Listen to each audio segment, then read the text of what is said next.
Now let's say hello to Manchester Valley girls lacrosse coach Shelly Brzezicki. Coach, thanks for joining us today. Thanks, Pat. Just a couple quick thoughts about how your Mavericks performed this spring. We know it was a pretty good season. Absolutely. Fun season. We'll call it a fun season. It was obviously successful on the field, but a lot of fun off the field. So it was great. Great. All right, well, let's jump right into it then without further ado. The Mavericks put together a season for the ages. They went 19-0 and earned their first state championship in 7 years when Man Valley pulled away from Middletown for a 15-7 win in the Class 2A final. The Mavs scored in double figures in 18 of their 19 games and went 6-0 in Carroll County, but they also handled some adversity along the way.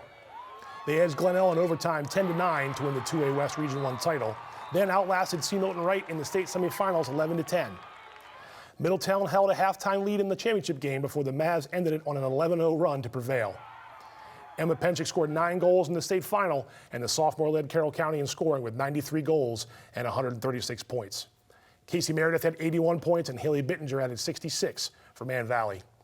Coach, was there a point during the season that you recalled thinking that this team has a chance to be as special as it turned out to be? On the field, I would say the Westminster game. It was kind of the game where I thought everything came together from end to end. Okay. Off the field, I would say like week 2 of the season, there's usually that little bit of a rough start to every season, I think, a day where you're like, what am I doing? But we didn't have that, and I noticed that my girls were just willing to do whatever it took, and just how close they were with each other, how supportive they were. I knew that they were a special group, but the Westminster game, I think, was kind of a point in the season for us where we were like, okay, this is unique what we have on the field, and if we can keep this up, good things are going to happen.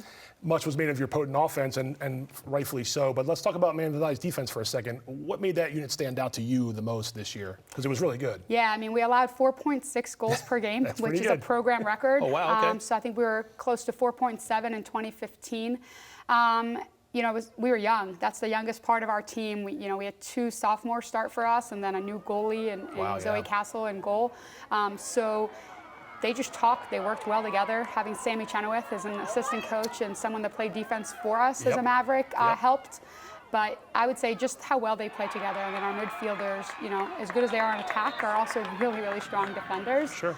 So being able to study our opponents well and be able to execute that was great. Winning a state title is a big deal, of course, but by going undefeated, does that make the 2023 season sweeter? I know that's happened in program history before, but did that make this year just a little bit more special?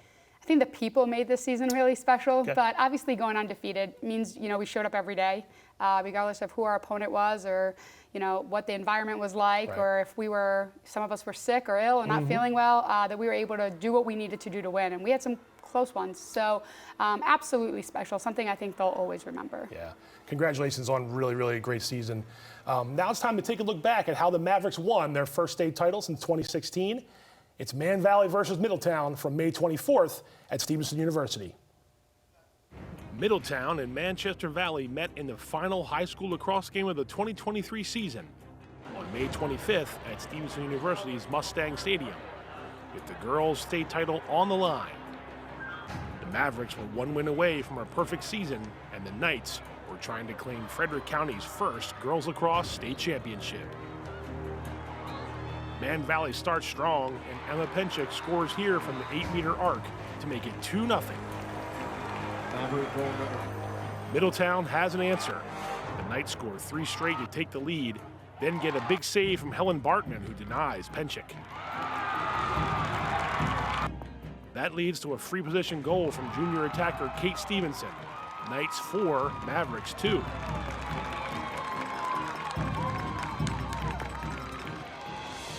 Man Valley draws even late in the half. Casey Meredith gives it to Sarah Brisson, and the senior scores to make it 4-4. Back come the Knights, and when leading scorer Ellery Bowman converts from 8 meters, Middletown leads 6-4 into halftime. Bowman's 4th goal of the game early in the second half puts Middletown up by 3, and the Knights look for more, but Zoe Cassell stones Vera Winchester-Dobman on this shot. Moments later, Middletown goes down 2 players for the remainder of the game because of yellow cards. Man Valley pounces. Penchik scores her 4th goal to make it 7-5. Momentum is turning. Meredith finds some room and scores to give Man Valley the lead at 8-7 with less than 17 minutes to go. Middletown tries to stop the scoring run, but Penchik makes a solid defensive play on Bowman for a takeaway. A few minutes later, Aaron Harold toes the arc, and the senior scores to give the Mavericks a 10-7 lead. Sophomore defender Sophie Baer keeps Middletown from advancing the ball when she snags an interception near midfield and takes it the other way. That leads to Penchik, guess who, one more time, and the sophomore fires a shot to give Manchester Valley an 11-7 lead. The Mavs close this game out on an 11-0 run, and when Haley Bittinger gives to Penchik, the midfielder sends this laser into the net for her 9th goal of the game. Final score, Manchester Valley 15, Middletown 7. Ellery Bowman, who came into the state final with 90 goals on the year, leads the Knights with 4, but Middletown falls short of capturing the title and finishes at 15-3. Emma Penchik fuels the Mavs with 9 goals, and Casey Meredith adds 3 as Man Valley caps a 19-0 season with its first state championship in 7 years. Coach, take us back to the championship game. We just watched the highlights. There didn't seem to be any worry from your sideline, facing that halftime deficit. Is that confidence in the players and their ability to refocus and get the job done in the face of that adversity? Absolutely. We're down 2 goals, 25 minutes to go. Like that's plenty of time. I knew that we would get our opportunities and be able to score. So we really just focused on what do we need to change, and we wanted them to focus on that. And we just kept saying to them, it takes 30 seconds to score a goal. We need you to go out there and play our game. So and run away with it for pretty much the rest of the half. Yeah, absolutely. Yeah. We've talked about it over the years, you and I and other coaches too. Maybe now more than ever, it does bear some repeating. What's it like to play in one of the top girls lacrosse counties, not only in the state, maybe even in the country, in Carroll County? It's fun because you know that every game is going to be competitive. The girls know each other really well, which I think adds a little bit of to the competitive edge and making it fun for the girls. But I think we help each other prepare for those playoff runs. Playing in the toughest county helps us know that whatever we see in those games is going to probably be the toughest that we see as we head into the state championship. It gets you battle tested for whatever lies ahead. Absolutely, absolutely. Yeah. Well, there were plenty of standout players in Carroll, but only one of them can be named CMSportsNet Player of the Year. For more on that, let's send things over to Brandon Burkhart. Thanks, Pat. Like you said, we saw a lot of talented girls lacrosse players take the field all across the county in 2023. CMSportsNet narrowed it down to 5 finalists for this year's Player of the Year, as you see here on screen. First up is Century senior Jane Brewer, who led the Knights to 10 wins with 52 goals, tallying 65 points. Brewer, who helped Century win a girls soccer state title in the fall, is a Virginia Tech commit, and she'll be heading to Blacksburg to continue her lacrosse career at the Division I level. Next, we have Westminster senior Jess Kent, who is also bound for Virginia Tech. The midfielder posted 67 goals, tied for second most in the county, and had 89 points, second most in Carroll. Kent led the Owls to a 3A state semifinals appearance. Liberty senior Riley Matheson had 85 points this spring, third in the county, with 52 goals and 33 assists. The East Carolina commit helped the Lions to a 16-1 record and their 3rd straight 1A state title. Shannon McTavish, the 4th candidate on our list, a South Carroll senior and a Mount St. Mary's commit, surpassed 100 career goals this spring. The midfielder posted 72 points, a combined 47 goals and 25 assists to help the Cavaliers reach the 1A West Region 1 final. And finally, Manchester Valley sophomore midfielder Emma Penchik. She led Carroll County in scoring with 136 points, thanks to 93 goals and 43 assists. Penchik helped the Mavericks to a 19-0 record and their first state championship in 7 years. And our choice for Girls Lacrosse Player of the Year, Man Valley's Emma Penchik. Like we said, Emma led Carroll County in goals and points, and she's once again part of the underclass tournament at the 2023 All-America Lacrosse Classic. Emma earned MVP honors at last year's underclass tourney as well. Pat Setzer recently chatted with Emma following her sensational season, so let's check it out. Manchester Valley midfielder Emma Penchik, this year's CMSportsNet Girls Lacrosse Player of the Year. Emma, you've had a couple days now to let this season sink in. You guys went 19-0, won the state championship. You had a huge game against Middletown. What was this whole season like, and what was that final game like for you to cap this whole year off with a title? The season was just so unreal. The fact that we went undefeated, we won the state championships. It's still sinking in. I'm still speechless about it. I never know what to say, but to do it with this group of girls that we've just grown such a great bond with over the season is just great. All season long, you guys met every challenge, and there wasn't too much adversity during games until the end of the season. Things started to change a little bit because I know that there's a target on you guys' back when you're that good of a team. You definitely handled it in the Middletown game. They won the first half, and then things changed, and you guys took advantage of the second half. What was it like playing in a game like that where you knew, hey, this is the last game of the season. We've got to correct some things here, or else it's not going to end the way we want it to? Yeah, I mean, obviously with the tough games that we've had, we know we can compete in them. We know we can come out on top. And with Middletown, even being down a couple goals, we just knew we had to fight together one last time. It was going to be our last game, win or lose, and we came out on top. 9 goals in the final, and I know they asked you after the game if you'd done that before, and you couldn't remember if you had or not. But as the game's going on, and you realize that, like you said, you needed to get things going and score some of those goals. Well, what's it like on the field? Does it slow down for you sometimes when you just get into the groove like that? And your teammates are certainly helping you score those goals. But tell me what that's like when you can get in that groove like that. The game starts to go by kind of faster as it all just falls into place together and just working together with everyone. When you did get to 19-0, and when the clock hit 0 and you realized that you guys won, and we talked after that game too, you guys were all excited about it. What were the first few feelings you can remember, like just relief or exhilaration or maybe both? Both, honestly. I mean, I still couldn't believe it happened. The buzzer sounded off. We all ran, and we toppled down on each other, so we were so excited to see that, the score on the board and the fact that we won the game.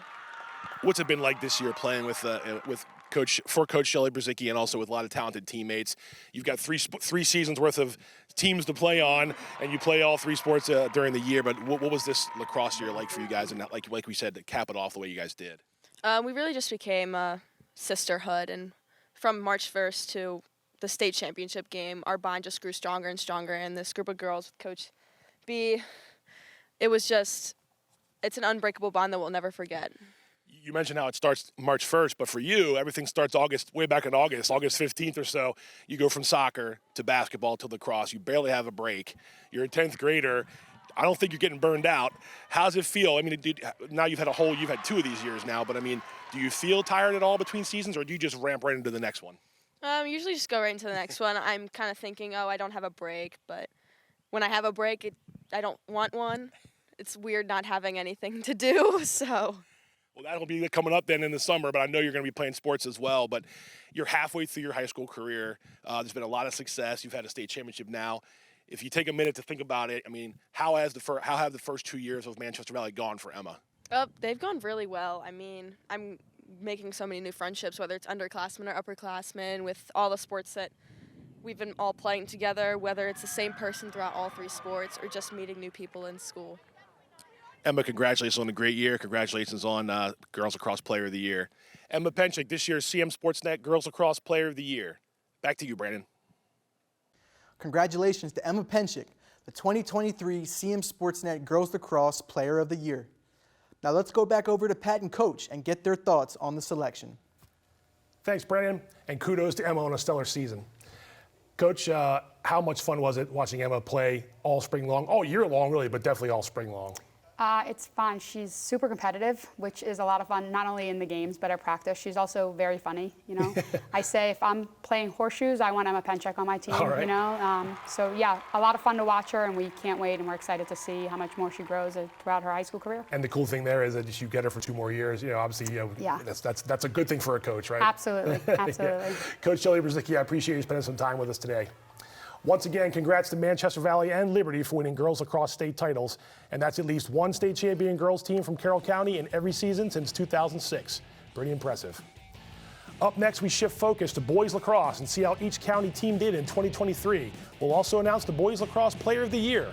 Plus, we'll bring you one of the top games from this past season between a pair of familiar foes. Keep it locked right here. Hey there, I'm Pat Stetzer.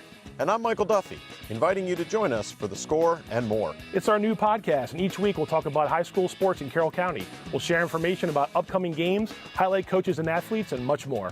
We'll even try to have a little fun along the way.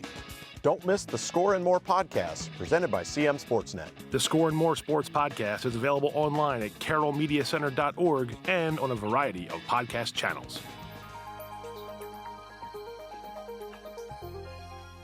Congratulations, Emma Penchik.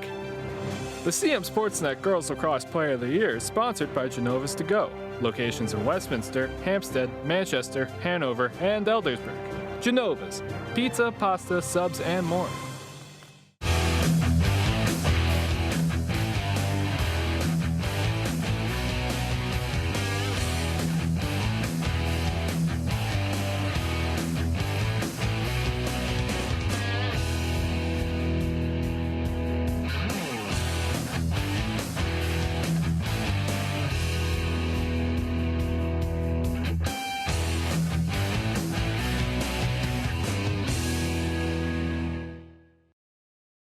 This fall, local athletes take to the field, and CM Sportsnet will be there to cover all the action. Become a sponsor, and you can get your business in front of thousands of viewers each week. So contact us today and learn how CM Sportsnet can work for you.